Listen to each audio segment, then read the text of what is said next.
கார்த்திகா. எல்லா இன்ஸ்டியூட்லேயும் சொல்கிற மாதிரி வந்து ஹேண்ட்ஸ் ஆன் வந்து இருக்கும்னு சொல்லியிருந்தாங்க. எப்பயுமே ஒரு டிசப்பாயின்மெண்ட் இருக்கும் எல்லா ஹேண்ட்ஸ் ஆன் போகிறப்ப. ஹேண்ட்ஸ் ஆன்னு சொல்லுவாங்க, பட் ஹேண்ட்ஸ் ஆன் இருக்காது. சும்மா ஒரு ஸ்ட்ரோக்கோ அந்த மாதிரி தான் இருக்கும்.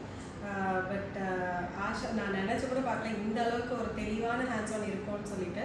நம்ம தப்பு பண்ணால் கூட அதை வந்து நம்ம ஹர்ட் ஆகாத மாதிரி இது தப்புன்னு அப்ரப்டாக சொல்லாமல் இன்னும் கொஞ்சம் பெட்டராக பண்ணலாம் டாக்டர் அப்படின்னு சொல்கிற விஷயம் வந்து எனக்கு ரொம்ப பிடிச்சிருக்கு டாக்டர் ஆஷா கிட்ட. ஸோ நம்ம அதனால டிசப்பாயிண்ட் ஆக மாட்டோம், நெக்ஸ்ட் ப்ரொசீட் பண்ண பயப்படுவோன்றதுக்காக அவங்க அப்படி சொல்கிறாங்கன்னு நினைக்கிறேன். வந்து எனக்கு தெளிவாகிற வரைக்கும் அவங்க ரிப்பீட் பண்ணிகிட்டே இருக்காங்க.